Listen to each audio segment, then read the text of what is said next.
Амьдралдаа байлгахад их л таагүй, духгүй, за тэднээс зугатаах хэрэгтэй. Дандаа хортой харилцаанд орж идэг хүмүүс дандаа зодож, нүдэж ингээд орилж, хасгасаж орж ирдэггүй. Тэд нэр баг багаар чихэнд шивэндэг буюу хүчирхийлэл дандаа хүч төрөмгийлсэн хүчээр бие махбодыг хохирол үзүүлсэн байх албагүй байдаг.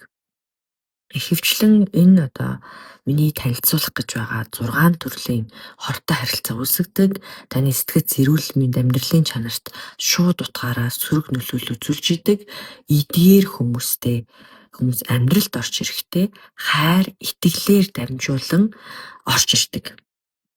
Тэгээд тэдгээр хүмүүстэй холбоо тогтоо хамт байх харилцаа холбоогоо гүнзгийрүүлэх тусам та ямар нэг зүйлээ алдан золиослж байгаагаа үргэлжийн мэдэрсэй байд. Тэгэхээр төрлийн 6 амьдралдаа байлгаж болохгүй амьдралаасаа та холдуулж явуулах шаардлагатай 6 төрлийн хүмүүс бол маш их сэтгэлийн өвдөлттэй хүмүүс.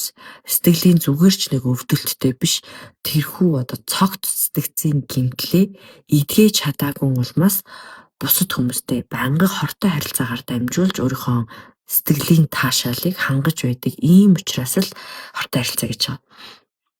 Эдгээр миний танилцуулах гэж буй 6 төрлийн хүмүүстэй хамт байх үед ямар ч юм хүч энергигүй цаанаасаа бие махбод болоод мэдрэмжийн хувьд, зүм савингийн хувьд хамт байх уулзах хүсэл төрдөггүй. Хэрвээ уулзах хамт байсны дараа маш их тийм ядраалт эсвэл уйлэгт таагүй бодлууд, таагүй мэдрэмжүүд, тэгээ нэг юм гутран юм шиг мэдрэмжүүд төрдөг. Хамт байхад ядарч туйлдсан мэдрэмж мэдээж аавна.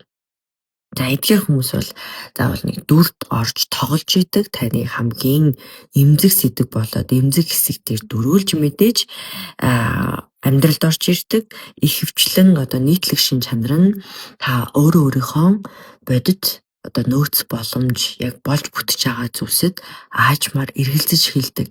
Нэрээ чадаад байгаа юм болов уу, чадахгүй байгаа юм болов уу гэд ингээд өөртөө чинь эргэлзүүлж эхэлнэ. Цаашлаад өөрийгөө ямар нэг байдлаар энэ хүнтэй уулзрахаас өмнөх өөрийгөө үнэлэх хүнлэмжтэй харьцуулахад маш их тийм өөртөө эргэлзсэн, магадгүй бүр өөртөө дурггүй, бүр өөрийгөө үзэн ядах өөрийнхөө зөв гэдэгт эргэлзэх, өөртөө бүр итгэхээ ойлгоход хүргэдэг. За хамгийн нэгдүгээр төрлийн зугатах ёстой хортой харилцаа үүсгдэг хүний төрөл бол сэтгэл хөдлөлөөр тоглогч. За иймэрхүү тохиолдолд танд яаж мэдрэгдэх вэ гэхээр айлгаж сүрдүүлэх маягаар маш их тийм хүчтэй хашгичж дайрах, дуу хоолойгоо өндөрсгөх таныг өөртөө эргэлзэхэд хүргэх. За ихэвчлэн гол баримталдаг арга нь өөртөө гэмших, таныг буруутгах. Нэг л мэдхэд нэрэл миний буруу юм байна гэсэн мэдрэмжийг уг нь та өөрөө хохирсон мөртлөө миний буруу юм байна. Би буруу юм хийсэн байж болох юм байна. Нэрэл би ингэчдэг үжтэй гэсэн өөртөө бүх бурууг аваад маш ихээр гэмшдэг. Тэгээ бусдын жинхэнэ мэдрэмжийг ойлгож чаддаггүй буюу та зүгээр л өөрт юу мэдрэгдээд юу болоод байгаагаа хэлэх гэж оролдох үед шууд эсэргүүцэх, эсвэл шууд өөрийнхөө тухай ярих, эсвэл шууд үүнийг цаашаа дөрвөлжлүүлмээргүй байна Чиний мэдрэмж чухал биш. Яг үндэ бол тэгж болно. Гэх мэтчлэн хүний мэдрэмжинд их тийм хүүтэн цэвдэг, мэдрэмжгүй ханддаг. Нөгөө хүнийхээ сэтгэл хөдлөлийг шууд хүлээж авч чаддаггүй гэсэн үг. Яг үүнтэй ижилхэн өөрөө ч гэсэн юу бодож санаж байгаа, ямар бод саналтай яваа, ямар мэдрэмж төрж байгаагаа танд мөн адил илэрхийлж бас чадахгүй. Яагаад гэвэл бодит мэдрэмжийг шууд илэрхийлэх нь энэ хүмүүсийн хувьд хизээч боломжгүй зүйл, хизээч байгаагүй туршлага байдаг. Харин үүний оронд тэр нөгөө таны гэмшүүлэх замаар, эсвэл тань руу хашгичж орилж буруутгах замаар өөрийнхөө аюулгүй гэсэн сэтгэл мэдрэмжийг авч сэтгэл зүйн хэрэгцээгээ хангаж идэг.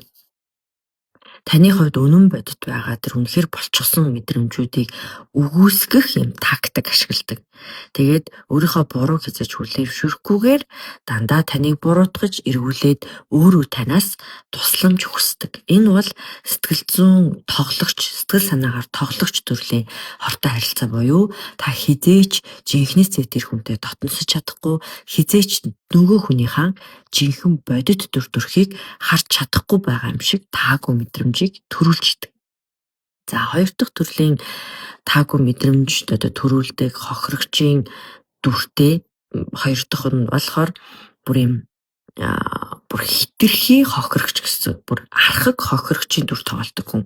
Эдгээр 6 төрлийн хүнийг танилцуулж байгаа мэдээж тэрний хоёр дахь нь ийм архаг хохирогчийн дүр тоглодог хүмүүс байна. За эхний одоо сэтгэлээр наадагч бол таныг буруутгах замаар өөртөө давуу тал олоод өөрийнхөө хүсэл хэрэгцээг тийм хүчрхийлэх маягаар илэрхийлж таныг өөртөө итгэлгүй болгож байнгын хараа хяналтанд байлгаж идэг бол энэ хохирогч архаг хохирогч болж тоглодог хортой харилцаатай хүмүүсийн хувьд дандаа өрөвдүүлэх тактик ашиглан амьдралд орж ирдэг. Эхлээд тийм нээлттэй, дотн сайхан хүн шиг санагдаад та тэдгээр хүмүүсийг одоо сонсно, ойлгоно, дэмжин, туслах гэж хичээн. Тэгсэн ч хамгийн гол нь юу ч өөрчлөгддөггүй. Тэдгээр хүмүүс гомдолсон хэвээр байдаг. Ерөөсөө тийм талархаж мэддэггүй.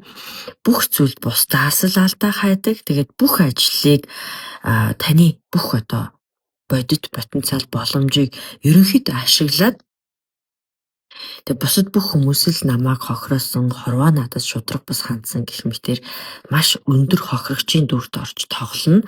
Тэгээд энэ хохирлоо танд өрөвдүүлж, танд зовлонгоо ярьж, ингэж таны анхаарлыг татах маягаар сэтгэл санаагаа хоололж идэг. Уг нь бол та хин нэгний амьдралыг засаж, өрөвдөж, янзлах ямар ч шаардлагагүй. Тэгээ түүний тэр одоо хохирогч хүнийхээ хэлсэнчлэн хичнээн тэрийг сонсож ойлгож дэмжсэн ч гэсэн буцаагаад танд энэ мэдрэмжийг ч юм өгч чадахгүйгаас гадна бусад хүний тэр хохирлыг нь та барагдуулах замаар хайрын харилцаа тогтоох боломжгүй гэсэн. Тэгээ ингэх гэж байгаа бол эртхэн болсон дэр хохирогч төрлийн хүмүүс өөртөө хариуцлага хүлээх чадамжгүй, байнга бусдаас алдаа хайж, өөрөө их зориггүй, хариуцлага хүлээдгүй, байнга хин нэг өөрөөсөө илүү хүчтэй хүний нүмер нөлөөдөө тэдний энерги болон сэтгэл зүйн чадамжийг нь сорж өөрийн хүсэл хэрэгцээг хангах ийм одоо маягтай байдаг. За 3 дахь төрлийн хортой харилцааны хүмүүс бол архаг атаархагчид. Тэгэхээр нэгдэх бол сэтгэлээр наадагч, архаг хохирогч, одоо архаг атаархагч. За энэ атаархагч төрлийн хүмүүс бол сайн сайхан бидэгээ хуваалцах үед тэд буруугаар ойлгоно. Таныг аль болох ийм тавтай тухтай тойрог хамт олон эсвэл таны үнэлж хүндэлж явдаг тэр хүмүүсээс чинь аль болох ялгуурлан гадуурхаж салгаж тэг өөртөө эргэлзэж өөртөө итгэлгүй болгоход хүргэдэг. Эхлээд мэдээж танд хүчтэй нөлөөлөх хүн болохын тулд таны итгэлийг олж аваад амьдралд чинь орж ирснийхаа дараа хошигнож, доромжилж, таныг ашиглаж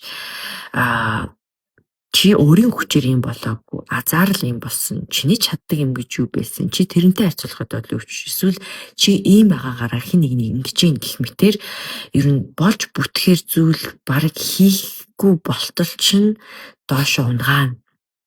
Дээшээ гарч ирэх гээд, хялалцах гад, урах гад, дэлгэрэх гээд байх тусамч л эдгэр хүмүүс дарж идэг. Та нөгөө өөрийгөө байнга агшааж иж тэр хүмүүстэй баг харилцах боломжтой юм шиг бодит амжилтаа та нууж хэлдэг, магадгүй олсон орлогоо та бүр нууж хэлдэг ч байж магадгүй. Яагаад гэвэл та өөрийнхөө хажууд байгаа хүнийг танд атаархдаг гэдгийг аль хэдийн зөнгөөрөө мэдэрсэн учраас тэр хүнд ийм таагүй мэдрэмж төрүүлэхгүй тулд өөрийгөө доромжилж ярих, тэр хүнд тааруулах, эсвэл амжилтаа жижигрүүлж ярих гэдэг ингээд аль хэдийн тэр хүний сэтгэлийн тоглоомд орсоор байдаг. Ийм хүний хажууд байхад өөрийгөө багаар танихаа болж, өөрийгөө үнэлэхээ болж, өөрийгөө бүтгрүүлж, жижигрүүлж тэгээд нөгөө хүндээ тухтай байлгахын тулд та өөрийгөө тэнэг мангар амьтан шиг болгосоор байдаг. За ингээд эхний 3 төрлийг нэрлэлээ. Сүүлийн 3 төрлийг нөгөө хортой харилцааныхаа VIP группийн зөвлөгөөнд оруулах болно. Та хэд маань энэ 3-ыг өөртөө болон өрөөл бусад хүмүүст байгаа эсхийг сайтар нэгтэлж үзээд хэрвээ бүтнээр нь 6 төрлийн хохирогчоо мэдмээр ах юм бол VIP группт маань ороорой.